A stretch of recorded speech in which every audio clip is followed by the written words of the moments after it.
voltar e vou dividir com vocês a minha tela. Vou voltar aqui. Pronto. Quais são os pontos em comuns com todas essas instituições? Primeiro deles, todas têm patrimônio próprio.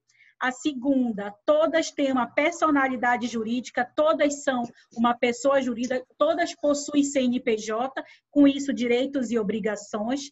Todas precisam ter passar para a lei de licitação para aquisição de bens a partir de determinado valor, como a própria lei de licitação pede. Todas têm supervisão ministerial ou das suas secretarias.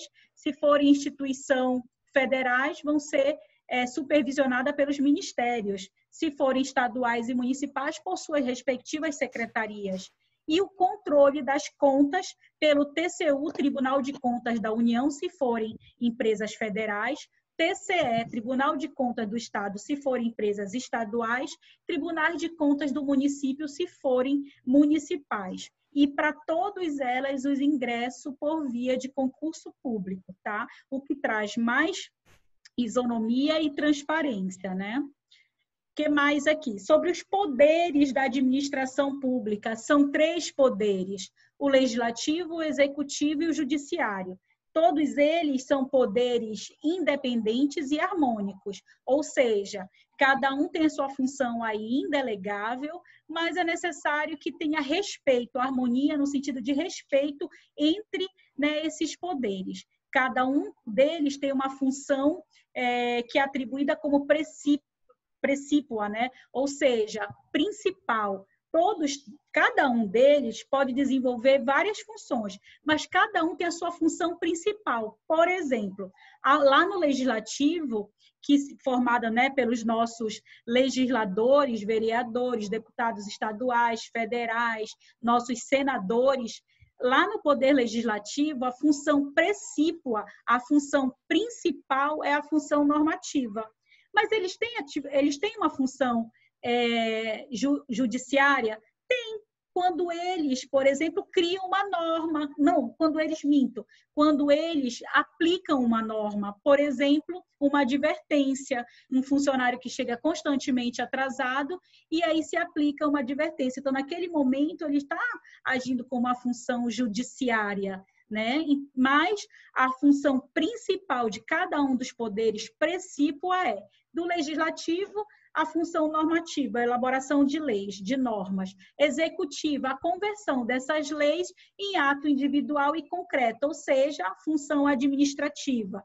E o Poder Judiciário com a aplicação coativa das leis aos seus litigantes, ou seja, uma função judicial.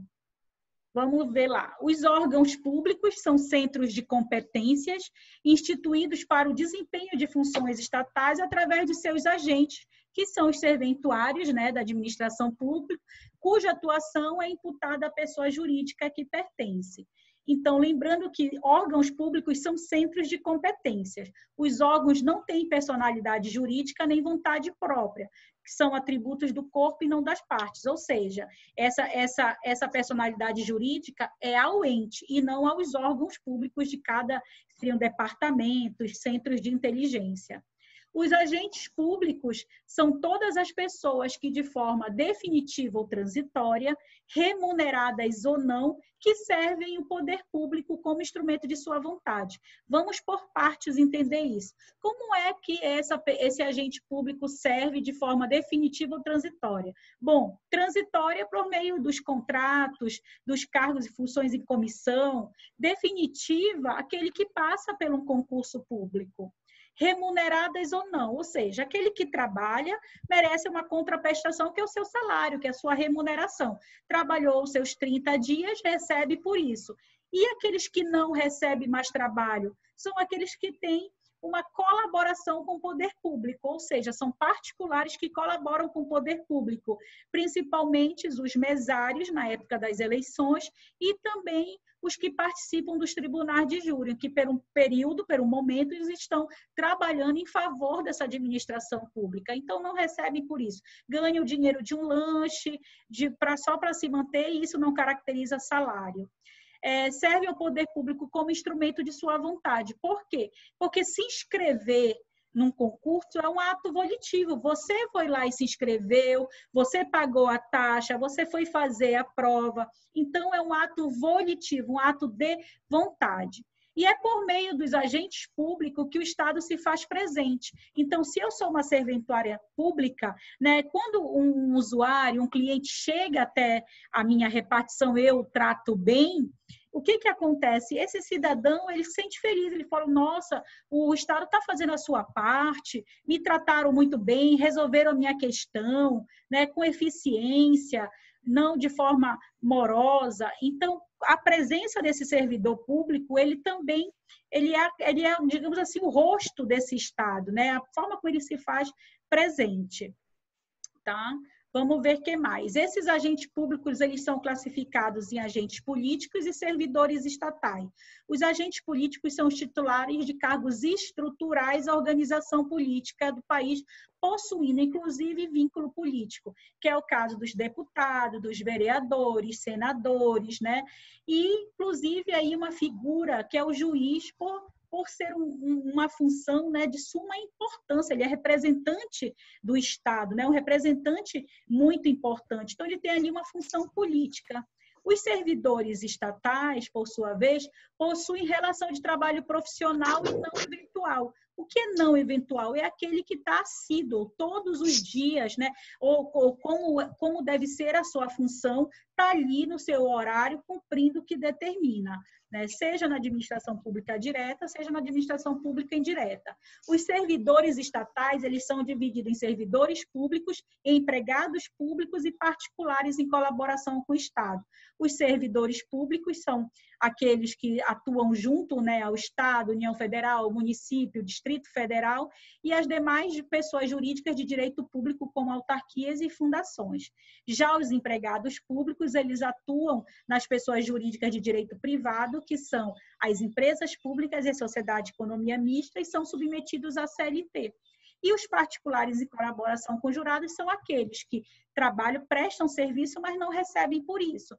Por exemplo, os jurados e os mesários, como eu já expliquei anteriormente.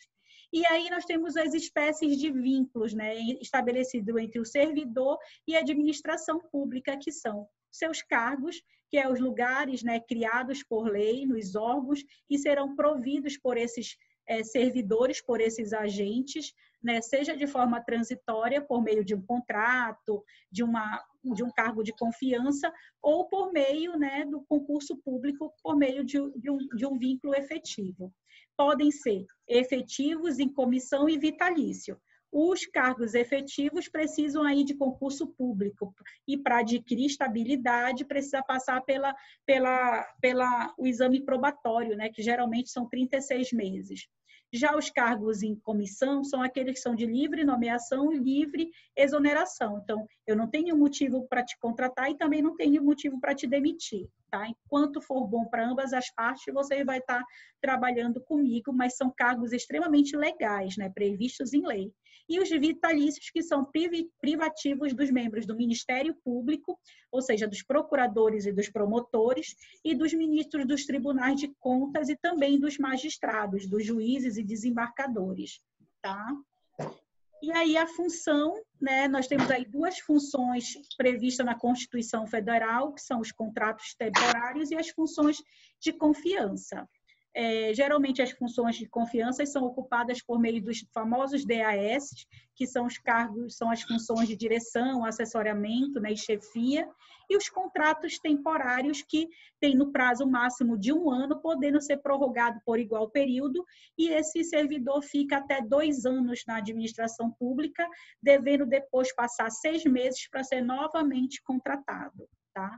O emprego público, eu já falei anteriormente, são aqueles que estão relacionados com as sociedades de economia mista, empresa pública, e são submetidos à CLT, e os demais servidores públicos a regime estatutário, né? Eu trago aqui alguns casos de improbidade administrativa, ou seja, tudo que um gestor não pode fazer, né, que é a questão da desonestidade com os bens e o dinheiro público, como, por exemplo, o enriquecimento ilícito, tem lei para isso, a Lei 8.429 de 92, Outros casos que nós conversamos aqui, de uma diretora de uma escola, de um diretor junto com uma pedagoga, né, que se apropriaram indevidamente da merenda escolar. E assim sucessivamente tem vários casos aí que a gente sabe de pessoas que acabam não gerindo esse bem como deveria ser, né? Esse bem público como deveria ser, o que é uma infelicidade. E também ressalvando que todos nós somos parceiros como uma espécie de observatório social. Nós somos convidados a ser parceiros nesse controle, né? Nesse controle da verba pública, dos bens públicos, porque nós temos que ter essa ideia de que a coisa pública é nossa também. Se nós temos aí transportes limpos, organizados, isso faz bem para a gente. Estudar numa escola que não está toda pichada, quebrada, isso também nos traz um bem-estar. Poder ir numa praça e que os bancos não estão quebrados, isso também nos traz um bem-estar enorme. Lembrando que competência dos prefeitos, dos governadores, do presidente, mas nós também temos que colaborar com isso. Não dá, existe todo um calendário, o dinheiro público, por maior que seja, ele é esgotável quando ele é mal administrado. Então, tem um calendário para organizar as ruas, as praças e todos esses serviços e bens, e aí nós precisamos colaborar com isso. Então, limpa a rua, passa o caminhão de lixo, depois que ele passa meia hora, a rua já está de novo cheia de lixo. Então, nós aí, como cidadãos comprometidos, atuantes, temos que ter essa postura colaborativa também com o poder público, né? É a função dele, mas nós temos que colaborar, porque ser um gestor da coisa pública não significa ser uma babá ou um babar aí desses cidadãos, né, que agem de forma irresponsável. Nenhuma geladeira chega sozinha no canal, nenhum fogão chega sozinho no canal, nem o lixo fica aberto sozinho, mal acondicionado numa calçada. Se eu sei que o caminhão vai passar 8h30, eu tenho que, próximo desse horário, levar o meu lixo e não desde de manhã, porque a gente sabe que, infelizmente, tem pessoas que mexem no lixo, tem animais que mexem no lixo, tem uma chuva que pode escorrer esse lixo. Então, a gente também tem que ser consciente e cuidar desse bem público. O nosso outro assunto é a estrutura do poder judiciário. A estrutura judiciária brasileira, ela é prevista no nosso texto constitucional, ou seja, na nossa Constituição de 88, né? E ela traz também a reflexão dos três poderes, né, da União, o poder executivo, legislativo e judiciário, que é essa visão de Aristóteles, né, e aprimorada por Montesquieu. É o que ocorre na atualidade, os três poderes previstos constitucionalmente no artigo 2º da nossa Constituição Federal, e todos eles têm as suas funções principais, chamadas de funções típicas, e as funções secundárias, chamadas de funções atípicas, né? Sobre a estrutura do Poder Judiciário, a gente tem lá no artigo 92 da Constituição Federal, ou seja, quais são os órgãos que fazem parte do Poder Judiciário. Nós temos aí o Supremo Tribunal Federal, nós temos aí o Conselho Nacional de Justiça, nós temos o Superior Tribunal de Justiça, o Tribunal Regional Federal, com seus juízes federais, os tribunais e juízes do trabalho, os tribunais e juízes eleitorais, os tribunais e juízes militares e os tribunais e juízes dos estados e do Distrito Federal, né? Isso aqui é mais para que vocês conheçam, né, as funções aqui dos poderes que eu já falei anteriormente, né? Poder legislativo, legislar, executivo, praticar atos de chefia de estados e atos de administração, judiciário, aplicar normas.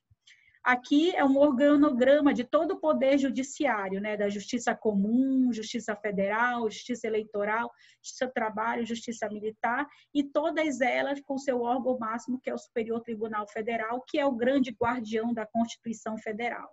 Tá? Então, isso vocês podem olhar, tá? Toda previsão aí constitucional, né? E eu quero trazer para vocês o principal, que são as funções essenciais à justiça, tá? E aí, nas funções essenciais à justiça, eu tenho 3 funções importantes, né? Eu tenho a advocacia, né? Seja ela pública, privada e social. Eu tenho o papel das defensorias públicas e tenho o Ministério Público. São órgãos que não pertencem ao sistema judiciário, mas são essenciais, como o próprio nome diz, à justiça. O primeiro dele é o Ministério Público, né, que é uma instituição permanente, essencial à função jurisdicional do Estado, incumbindo-lhe aí a defesa da ordem jurídica, do regime democrático, dos interesses sociais e individuais indisponíveis, né? E o que são esses direitos indisponíveis? São os direitos dos quais as pessoas não podem abrir mão, como o direito à vida, à liberdade, à saúde, à dignidade. E é o órgão de defesa aos direitos humanos, por isso que para a gente é tão importante, né? Mas o que eu quero falar para vocês do Ministério Público? Essa instituição permanente, né?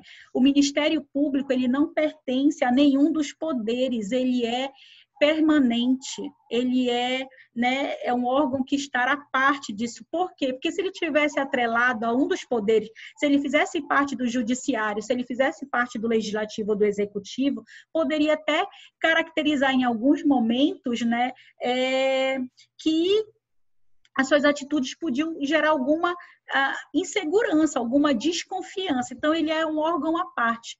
Gente, atentar ao Ministério Público, a qualquer tentativa de enfraquecer o Ministério Público, é uma tentativa a esse Estado democrático de direito, a essa república, é um atentado à democracia. Então, o Ministério Público é um órgão que nós devemos valorizar, é um órgão de extrema importância para um Estado democrático de direito, para uma sociedade republicana. Tá? O que mais que eu posso dizer? É composto do Ministério Público da União, o MPU, né, que é integrado pelo Ministério Público Federal, do Trabalho, Militar e, se tivesse, dos territórios, e o Ministério Público estaduais.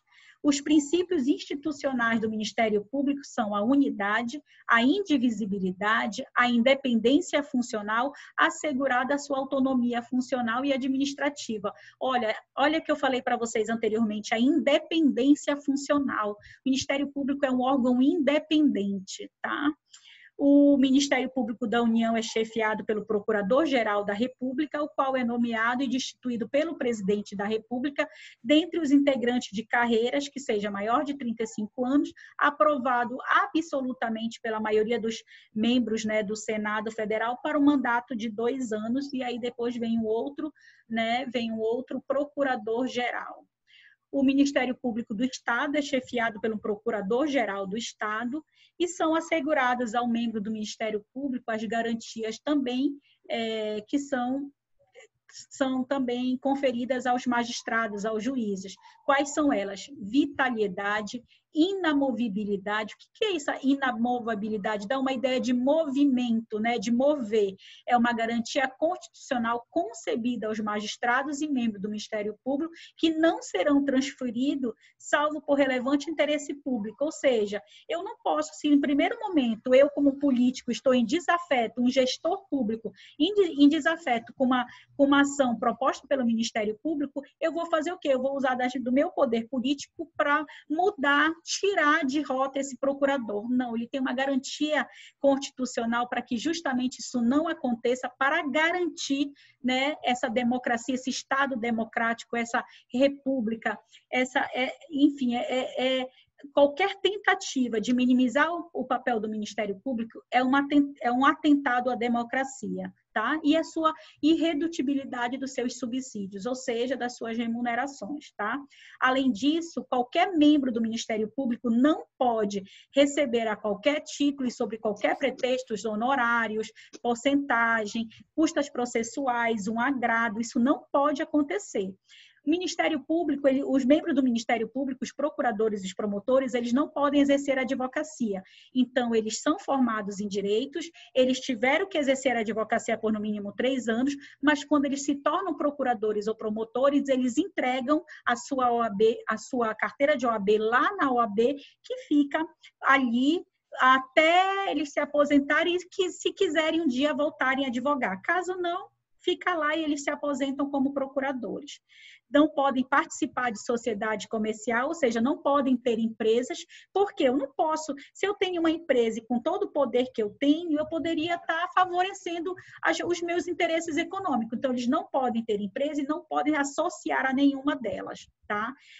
Não podem exercer aí qualquer outra função pública a não ser de magistério. Eles podem ser professores. É necessário até que sejam professores, né? Poder nos ajudar com seus conhecimentos. Geralmente estão no curso de direito, né? Então a gente precisa entender essa prática jurídica, né? Então eles podem ser professores. Qualquer outra função está proibida constitucionalmente, tá? E jamais poderão se candidatar a qualquer função política partidária. Então não podem ser membros de nenhum partido político, muito menos ter vínculo com eles. Tá? Também não podem receber, a qualquer título ou pretexto, auxílios, contribuições, agrados, enfim, não pode, nem de instituições públicas, nem privadas, de nenhum particular também. Tá? Aí só são exemplos. A advocacia, né? Eu tenho aí a advocacia pública e a advocacia privada, né? A advocacia pública, eu tenho aí pelos procuradores do Estado, né? Que são os advogados que passam no concurso público para serem representantes, advogar em favor dos estados, do município. Então, eu tenho aí a advocacia à União Federal, então eu tenho essa advocacia pública que vai proteger, né? Que vai defender os interesses desse ente público, seja município, estado, União Federal, dentro dessa lide judicial. Então, é um advogado que vai defender os interesses do município ou do estado ou da União Federal, né? E o termo aí vocês podem anotar que é a advocacia pública. O que mais que eu tenho aqui? Eu tenho que o advogado, ele é um porta-voz da sociedade perante a justiça. Claro, é o advogado que tem a habilitação de defender a sua parte em juízo, né? É o profissional que está habilitado por meio aí da sua carteira da OAB. Então, nem todo estudante de direito é advogado, não. Quando ele se forma em direito, ele é bacharel em direito. Ele só se torna advogado depois que ele passa no exame da ordem e aí ele tem a habilitação para defender a sua parte em juízo, né? Então, esse advogado aí, ele é um porta-voz da sociedade perante a justiça. É ele que vai pleitear o direito dessa parte que ele está representando em juízo. Eu falei para vocês anteriormente da advocacia pública, mas tem a advocacia privada, que é quando você contrata, um particular contrata um advogado ou um escritório de advocacia e paga por isso. Então, eu tenho advocacia pública e tenho advocacia privada. A nossa Constituição Federal, ela encara o advogado como um profissional indispensável à administração da justiça. Olha que coisa importante. Por quê? Porque esse profissional que lá em juízo vai ter a oportunidade, né, de auferir provas, de buscar com que aquele direito, aquela justiça se faça presente. Então, por isso que ele é um profissional indispensável à administração da justiça.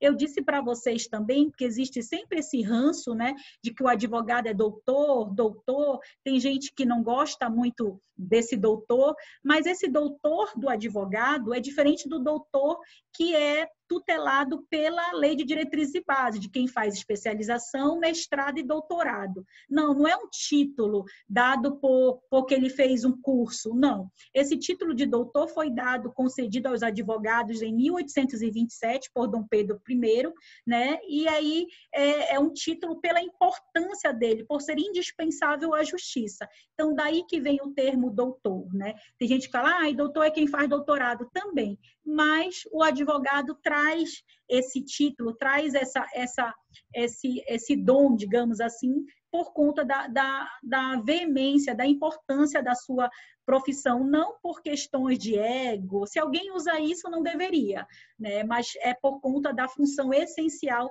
à justiça. A defensoria pública é o que nós chamamos de advocacia social, vocês podem escrever isso, né? É o dever do Estado de prover. Então, a defensoria pública está ligada ao Poder Executivo.